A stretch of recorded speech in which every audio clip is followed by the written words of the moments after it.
Welcome to the very first episode of When the Silence Hits. My name is Tomekia, and I created this podcast because I know what it feels like to sit in grief so heavy that it feels like it might crush you. I know what it feels like to feel like God has gone silent and like no one around you can understand what you're really going through. This space is for anyone who's lost someone they love, anyone who's wrestled with grief, anger, faith, silence, or just a weight of trying to make sense of something that makes absolutely no sense. Whether you lost someone you love to death or lost a part of yourself through heartbreak, betrayal, disappointment, divorce, this space is for you. The title of this episode is God, Where Are You? Make this make sense. Because that is the exact prayer that I prayed when I lost both of my parents, just 9 days apart. I want to share with you when the silence first hit me. The first moment when the silence was so heavy, I had no choice but to face it. This is my story, and maybe, just maybe, it will give you the courage to find your voice in the silence. I'm going to take you back to 2018, April 28th to be exact. That is the actual date that my dad passed. You see, my dad did have health issues. And when he got to the point where the doctor said that they couldn't do anything else for him, my mom had me make the decision to go ahead and put him on hospice. He was on home hospice at first, and then we got to a point where he needed additional care. We made the decision to transfer him to the hospice house. One of the hardest decisions that I ever had to make in my life was to pretty much, end my father's life, by sending him to the hospice house. That was my thought. And anyone who knows anything about the hospice house, you know that those nurses, there are some very special nurses. They're angels sent from heaven. There's not a nurse there that I've met that just doesn't have a sweet spirit. And the night before my father died, the nurse that came on shift, she had this sweet spirit about her, and I knew that night that he would die. All of the nurses there had a sweet spirit, but it was just something about her. I knew he would pass on her shift. So before I left the hospice house that night, I told her to call me if something happened. Don't call my mom, because that would be a good thing, but to call me. So I left, went home, did what I had to do at home, got into bed. It took forever for me to go to sleep. Finally did doze off. Then I heard my phone ring. My heart dropped. I looked at my phone. It was about 2:30, and I saw that it was a hospice house. My heart totally dropped. I answered slowly, and it was a nurse. She said, "Sorry to bother you. Everything is okay. I just wanted to let you know that someone dropped a quarter under the bedside table, and I just wanted to let you know I was going to put it on the table beside the bed." Yeah, a quarter. I could have strangled that nurse. I was glad and mad. I was glad that my dad was still alive. But that quarter, it could have waited. But anyway, I ended up dozing back off to sleep. Phone rang again, and I jumped up, looked at the window, saw the sun was up, and I knew at that point that this was the call that I did not want. It was around 7:30, and I saw it was the hospice house, and I answered. And the nurse came on, and she said, "I'm sorry to let you know that your dad had passed." And that was when my world shifted. It's something about losing a parent that it shakes your identity. It's like who you are gets snatched away, and you don't even have time to process what's going on. So ended up getting up, going onto the hospital, sent someone to tell my mom, pick my mom up. Because I know I couldn't. Both her and I would have been no good. So went to the hospital, said our goodbyes, um, went back to my mom's house to prepare, for the funeral, which, it was all on me. My mom was just in a daze. She just couldn't do anything. Me being the oldest, and the girl, everything was placed on me. I had to be the strong one. So, we made other arrangements. We ended up having the service on a Thursday. And I remember sitting in the church beside my mom during the service. And a thought just popped in my head, what if something happened to my mom? What if my mom died? What would I do? Hindsight is 2020, right? So that was on a Thursday. Funeral service is over. Everyone, that Saturday, my oldest daughter, Jasmine, she graduated with her master's from Francis Mary, and then I went back to work on that Sunday. Well, halfway through my shift, I get a call from my brother, and he said I had to call the ambulance because Mama had a seizure. I said, a seizure? She ain't never had a seizure before. He said, yeah, she had a seizure, so they're going to take her to the emergency room. I said, okay, well, I'll meet you at the emergency room. So, I get down to the emergency room. She's already in the back. And she's sitting there, she had dreads. She's swirling her hair. And I said, Mom, you all right? She said, yeah, I'm fine. So I'm sitting there, I'm strolling on my phone. And the next thing you know, I see her reach out and say, Mika, help me. I jump up. I was like, Mom, what's wrong? And then she started having a seizure. So she lay back. I tried to get on her side a little bit. So she went choke on secretions. I yelled for someone to come help me. And I looked around. Suction was not set up. So I go, hurry up and set up suction. And I'm like, somebody, you need to get some Ativan or something. I'm just hysterical and I'm just frantic. Nurse is running in. And I saw there was a nurse that came in, and I saw he had a syringe in his hand. I'm assuming it was Ativan. I said, well, give the Ativan, give him Ativan. He said, I got to wait on the doctor. Wait on the doctor.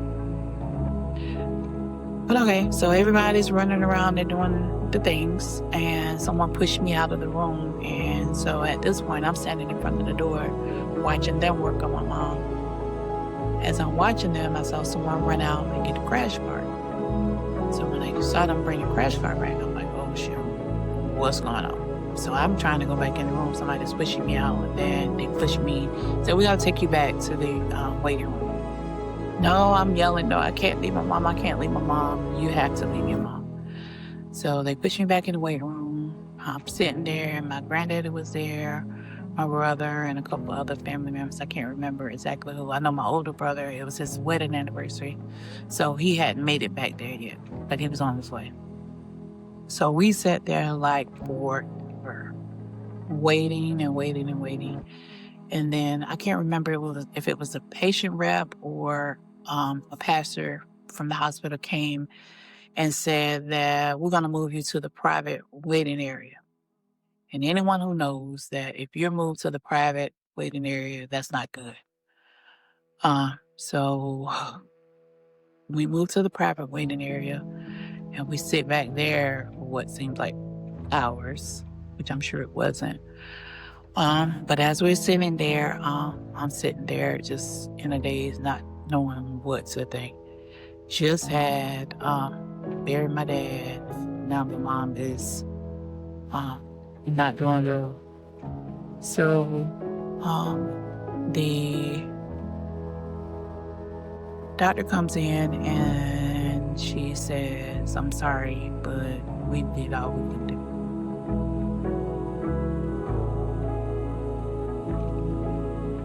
And I sat there.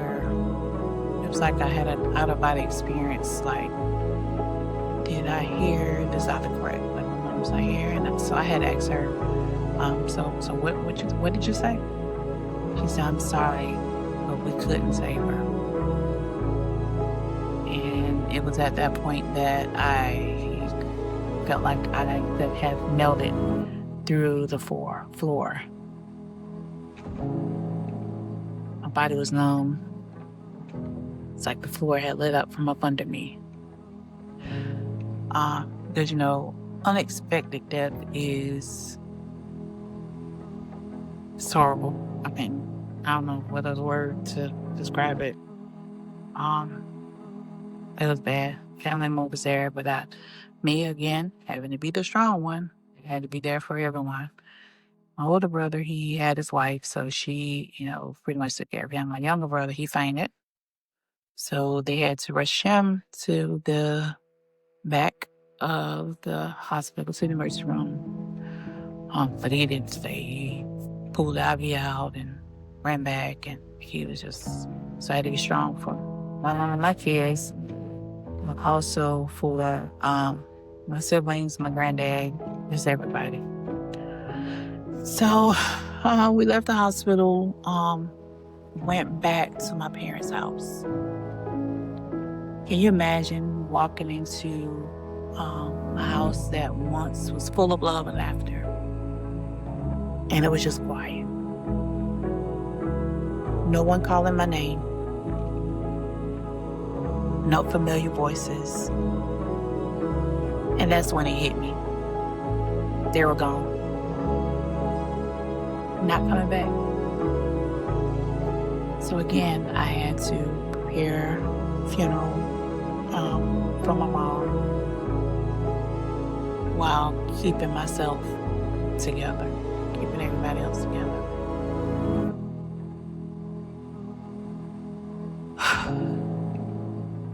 Funeral was over.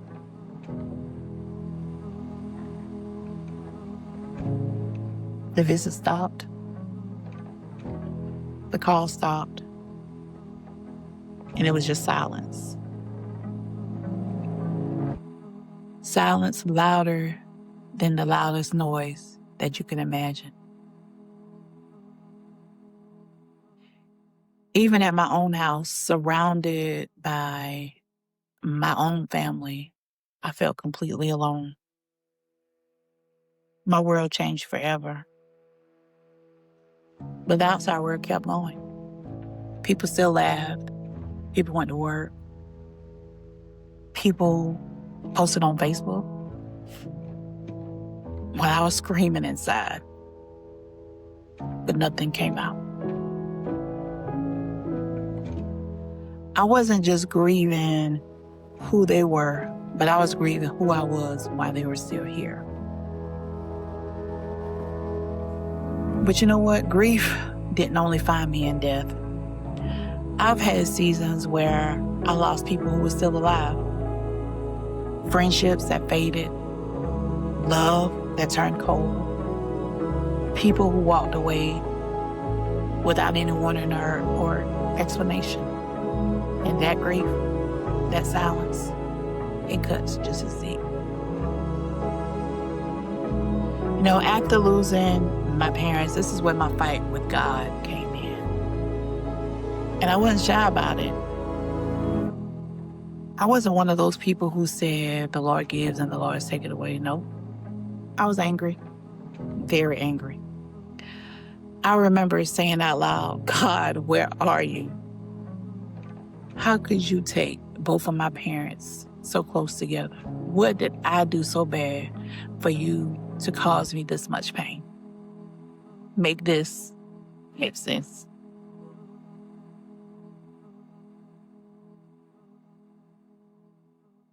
Prayer didn't feel comforting. Worship didn't heal. And honestly, people didn't help either. Because when you're grieving, sometimes folks just don't know what to say. So they say all the wrong things. They're in a better place. God don't make mistakes. Stay strong. But what if I don't want to stay strong? What if I want to fall apart?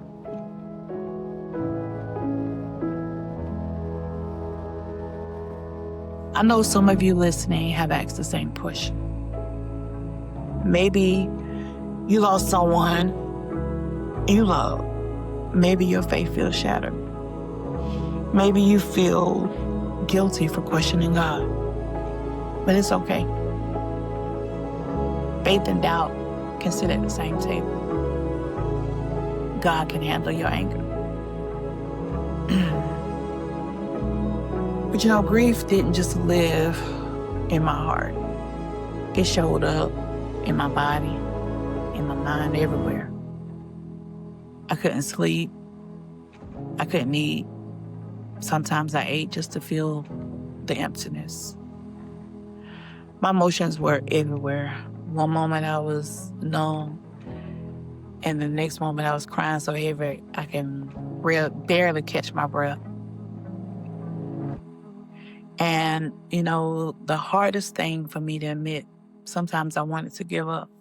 Not just give up on the day, but give up on life. Because the weight of the grief was just that heavy. But instead of telling someone how I really felt, I kept it all in. I was silent. Because sometimes when you try to tell people how you really feel, they minimize it, or they talk about you, or they just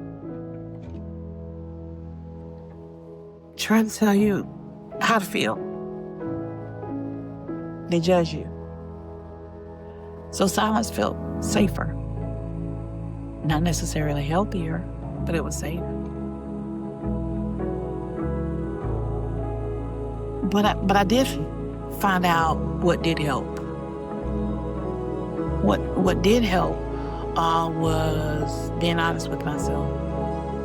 Journaling helped me. Talking about the good, the bad, and the ugly. Music helped as well. Playing songs that let me wallow in my grief, that let me cry till I couldn't cry anymore. That helped. And I had a couple of friends that I could actually talk to who just let me sit in my silence without trying to fix me. And what didn't help was throwing Bible verses at me like Band-Aids, or people telling me to be strong, or people comparing their pain to mine. No, that didn't help me at all. It just pushed me farther into silence. So if you're listening and you're in that space, don't feel pressure to do what everybody else tells you to do. Find out what actually works for you. Even if it's not spiritual or if it's not strong, you gotta find what works for you. I won't sit here and tell you I have it all together. I still have questions. The only thing that made sense to me after my mom passed, which was so unexpected, was the Lord knew that we could live without her, but she couldn't live without my dad. I still have days where I sit in silence and I just want to give up. But I can say this, I'm not where I was. I learned that silence doesn't always mean absence. God is present, even when he's quiet. Sometimes healing looks like breathing one more day when you don't think you can.